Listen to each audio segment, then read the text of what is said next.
Meus irmãos, como é que vocês estão? Estou aqui hoje na igreja, no templo, como vocês queiram chamar, para falar um pouco não sobre essa estrutura, mas sobre o que ela simboliza na história da humanidade. Nós temos nos registros históricos do Antigo Testamento o processo de formação do templo, quando o povo de Israel, antes de sair do Egito, na época dos patriarcas, na época do patriarca Abraão e até mesmo o que se remota antes dele, nós temos, por exemplo, no livro de Jó, que Jó oferecia sacrifício pelos seus filhos, então isso leva a crer que não havia sacerdócio, não havia templos. Na época do patriarca Abraão, Isaac e Jacó, também não havia um templo físico onde eles iriam adorar e eles sacrificavam, montavam altares onde eles chegavam, em qualquer lugar em que eles estivessem. Só que quando o povo de Israel ele sai do Egito, Deus ele ordena que o povo ele faça uma tenda, como eles estavam nômades no deserto, passaram 40 anos, não havia como fazer uma estrutura fixa em um só lugar, então eles fizeram uma tenda, chamou a tenda do deserto, a tenda do concerto, ou simplesmente a tenda onde a presença de Deus se manifestava no meio daquele povo. Era ali que ela descia, era ali que Deus falava com Moisés para a nação de Israel. Depois de entrar na terra prometida, depois de muitos anos, depois da época dos juízes, entrou a época dos reis de Israel. Nós temos na época de Davi, ele desejando em seu coração fazer um templo ao seu Deus, como as outras nações vizinhas a Israel tinha este templo ao seu Deus também.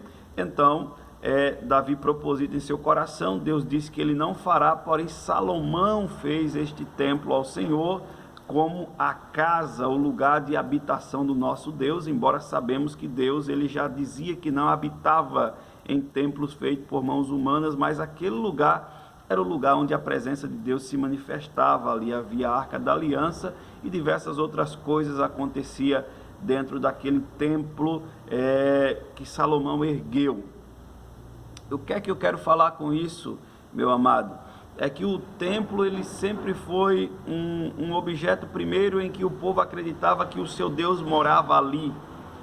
Esta era a lógica do templo, o seu Deus habita ali, ali é o lugar onde este Deus se manifesta, onde o povo vai para agradar a este Deus, porque ele está ali naquele lugar. Uma outra coisa que o templo simbolizava para aquela época é que o templo ele era um objeto de identificação de um povo. O povo olhava para o templo e se alegrava por aquele templo existir. Aquele templo tinha uma estima muito grande no contexto não somente religioso, mas até mesmo cultural e emocional de uma nação. Quando um rei invadia uma cidade, a primeira coisa que ele fazia ao invadir era colocar fogo no templo, destruir aquele templo, para que o povo viesse perder a sua expectativa e a sua esperança de ser salvo das mãos daquela nação. E a gente enxerga bem isso escrito na Bíblia Sagrada. Quando o Nabucodonosor ele vai invadir Jerusalém, em 2 Crônicas, nos últimos capítulos, está bem claro que diz que ele colocou fogo na casa de Deus, para que o povo viesse perder o seu ânimo, a sua esperança, a sua expectativa. E era uma forma também da nação invasora demonstrar que o seu Deus era mais poderoso do que o Deus daquela nação que eles estavam invadindo. No ano 70 depois de Cristo, Tito fez o mesmo quando invadiu Jerusalém, destruiu o templo, não sobrou pedra sobre pedra. Então o povo tinha por costume destruir o templo para demonstrar que o seu Deus era mais poderoso e para que aquela nação viesse perder a sua esperança, viesse perder qualquer expectativa de ser salvo daquele ataque, daquele inimigo. Então o templo tinha este valor. Quando Salomão inaugura o templo, no capítulo 8 do livro de Reis, capítulo 8 do livro de 1 Reis, você vai ver que Salomão faz uma oração. E contido nesta oração de Salomão, ele orava dizendo o seguinte: Senhor, que todos os teus filhos de Israel que foram deportados para outra terra, se eles orarem para o lado de Jerusalém, para este templo, ouve a oração deles. E você sabe que isso foi uma coisa que ficou impregnada no coração do povo, que o profeta Daniel, quando estava na Babilônia, disse que ele orava 3 vezes ao dia, nas janelas que dava para o lado de Jerusalém, possivelmente motivado por esta oração de Salomão, né? Então o povo tinha o coração grato pelo templo, o povo tinha uma identificação com aquele lugar. Quando o povo vai para a Babilônia, que volta da Babilônia, o povo começa a reconstrução do templo, embora levando muitos anos para terminar. Depois é destruído novamente, depois Herodes o Grande reconstrói, e na época de Jesus o templo que existia era o templo reconstruído pelo rei Herodes. E os discípulos veem aquela imponência e dizem: olha, Senhor, que templo lindo, que coisa, que obra magnífica, né? E Jesus, meus queridos, qual é a relação de Jesus com o templo, com aquela estrutura física que o povo judeu tinha, né?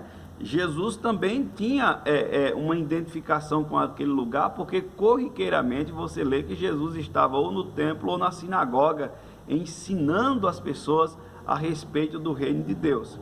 E até temos a passagem que Jesus chega no templo e os homens estão vendendo animais, os cambistas estavam vendendo os animais, e Jesus expulsa todos dali e diz o seguinte: a minha casa será chamada casa de oração, porque Jesus tinha uma certa identificação com aquele lugar também, embora o templo tenha virado objeto de adoração, porque é isto que era para os discípulos. Para Jesus era um lugar onde ele ia para exercer também a sua espiritualidade, e isso é muito legal de nós podermos falar sobre este assunto.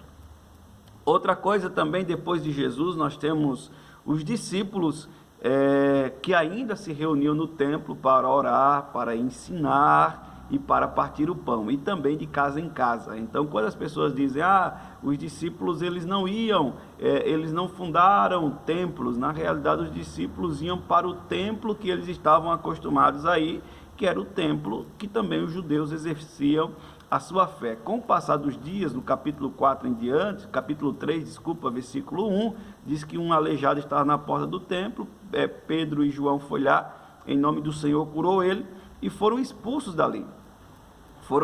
Então Pedro e João e os discípulos já não podiam ir mais ao templo ensinar e orar por causa da perseguição. Então eles começaram a se reunir em casas para não serem perseguidos e poderem exercer a sua fé. Quando Pedro sai da prisão, que o anjo liberta ele da prisão, a Bíblia diz que Pedro foi para a casa de Maria, a mãe de João Marcos, porque a igreja estava reunida naquele lugar. Então ali na casa de Maria se tornou o local de reunião, de culto dos irmãos, por causa da perseguição, por causa do risco iminente de morte, né? E é a igreja que já não mais podia se reunir no templo e já não tinha liberdade de exercer a sua fé, começou a se reunir em casas. Aí você lê Paulo enviando a carta a Roma, dizendo que na casa de algumas irmãs, de alguns irmãos, a igreja se reunia ali, escondido, meu querido, escondido, tá? Depois da perseguição de que Nero colocou fogo em Roma, nós temos então o povo cristão sendo culpado pelo incêndio de Roma e começando a se reunir nas catacumbas, começando a se reunir nos porões, começando a se reunir nos esgotos da cidade de Roma. Então, a partir dali surge a igreja das catacumbas, em que o povo já não tinha mais um lugar fixo de adoração, já não tinha um templo em que eles podiam adorar, não podiam participar das celebrações públicas de sua fé. Então eles se reuniam nos porões, nas catacumbas, e ali era o seu local de identificação, o local onde eles se reuniam para orar e para exercer a sua fé em comunidade. nos nossos dias,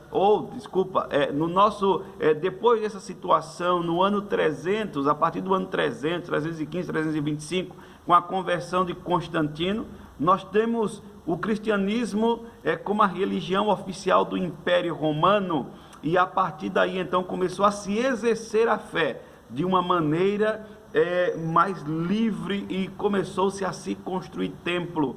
Com o passar do tempo, esses templos foram profanados, com imagens, com adoração a ídolos, adoração a santos. Houve uma profanação do templo do Senhor, e este templo começou a ser objeto de comércio, né? Depois, obviamente, que nós sabemos que como dado histórico, começou a se construir a Basílica de São Pedro. Houve a necessidade de se vender indulgência para se arrecadar fundo para a construção daquilo que é hoje a sede da Igreja Católica do Ocidente, que é a Basílica de São Pedro, na cidade de Roma. Então o templo começou a ser muito um objeto de lucro, um objeto de dinheiro, um objeto em que você atraía o povo para conseguir dele aquilo que você queria. Então o templo se tornou um local mercantil e não um local de adoração. O que é que eu quero analisar com você? É que nos nossos dias está surgindo um movimento em que diz que não há uma necessidade de um templo físico, porque Deus não habita em templos feitos por mãos humanas. Isso nós sabemos perfeitamente. Mas por que é que eu levanto a bandeira da importância deste local como um local histórico, um local essencial para a manutenção da fé? Eu levanto a bandeira porque eu entendo que, embora Deus não habite aqui dentro deste templo, embora Deus não habite neste lugar aparentemente inofensivo, Deus não habita aqui dentro como estrutura física de alvenaria, mesmo que fosse de madeira, ou de ouro, ou de prata, ou de bronze. Deus não habita aqui, mas este local é uma espécie de local de identificação, onde eu me identifico junto com a igreja que vem para adorar o Senhor. Então este local aqui, ele foi separado exclusivamente para que o povo, a igreja de Cristo, que são as pessoas, né, em quem Deus habita, ela possa se reunir para, de forma coletiva, exercer a sua espiritualidade.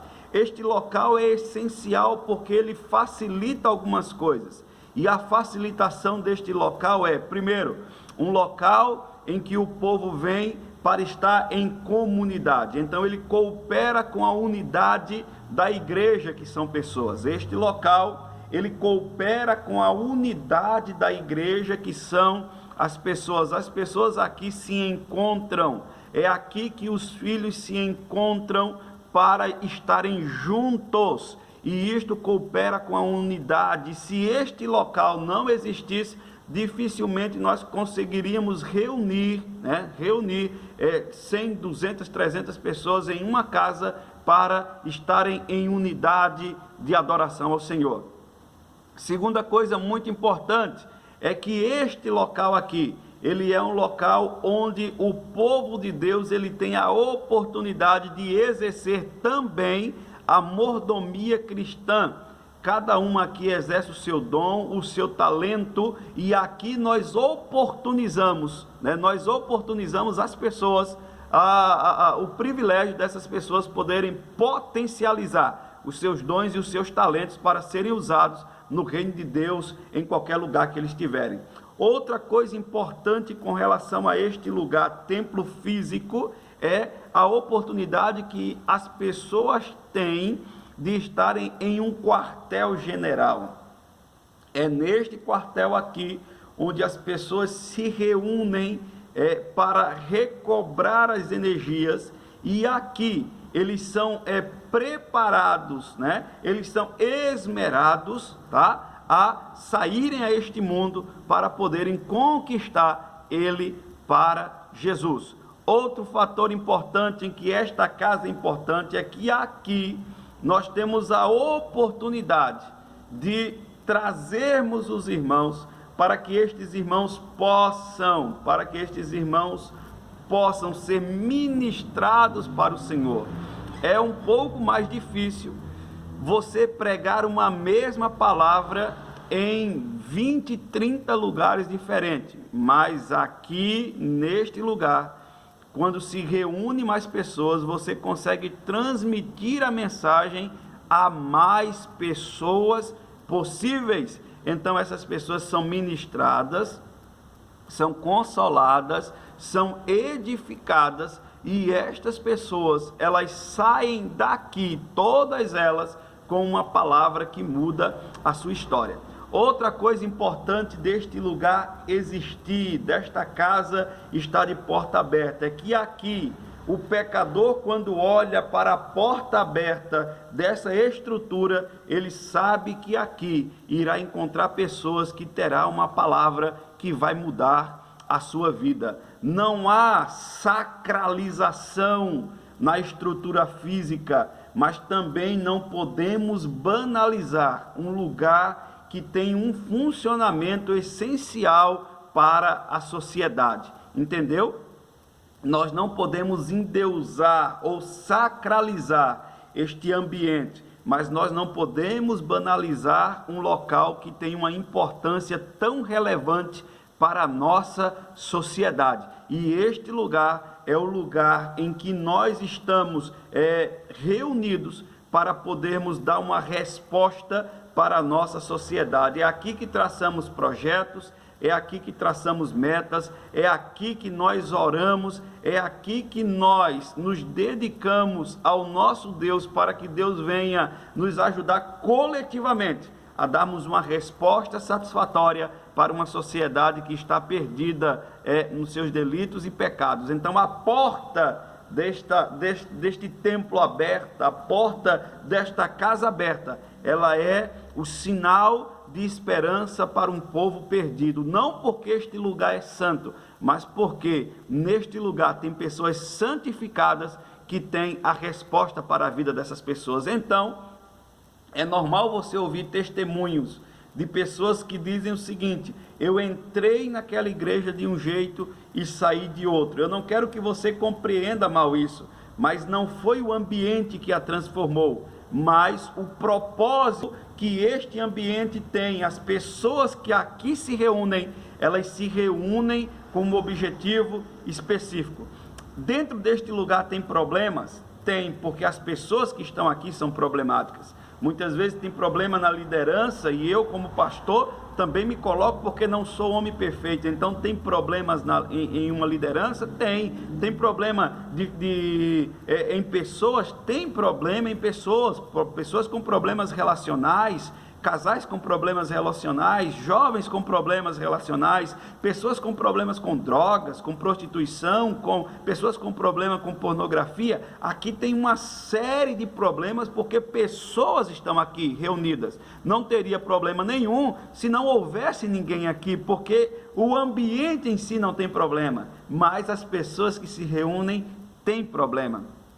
Então eu digo a você, não entre na onda daqueles que hoje são chamados de desigrejados, embora talvez seja uma expressão um pouco errônea, mas as pessoas que são chamadas desigrejadas é porque viu problema na estrutura, viu problema no templo. Não, que naquele local lá tem problemas, mas na realidade é problema com o povo, Então as pessoas que têm um problema de estarem neste momento sem querer frequentar um templo, primeiro são pessoas com problemas relacionais, que não aceita o problema das outras pessoas. São pessoas que tiveram problemas com a liderança, enxergar na liderança algum defeito, mas se você deixar a comunhão dos santos por causa de um defeito da liderança, você está perdendo muito para a sua vida. Até hoje não encontrei ninguém que se afastou deste ambiente de reunião dos irmãos e está bem na fé. Pelo contrário, todos eles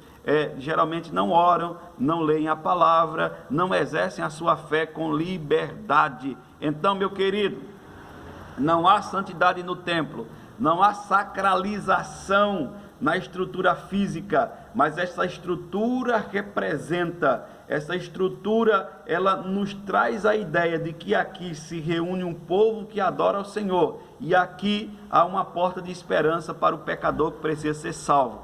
Dê valor, valorize o local onde você congrega, por mais humilde que ele seja, possa ser uma casa de madeira, possa ser a sala de uma casa onde vocês estão usando para cultuar ao Senhor, pode ser um porão, pode ser uma choupana, pode ser uma casa de taipa, pode ser uma casa flutuante, uma palafita no meio do rio, pode ser um templo lindo como este daqui em que eu estou, pode ser um mega templo. O importante é que ali Deus possa ser adorado da melhor maneira possível, este local seja o local de resposta para a sociedade perdida, e este local seja o local onde o Senhor ministra ao teu coração.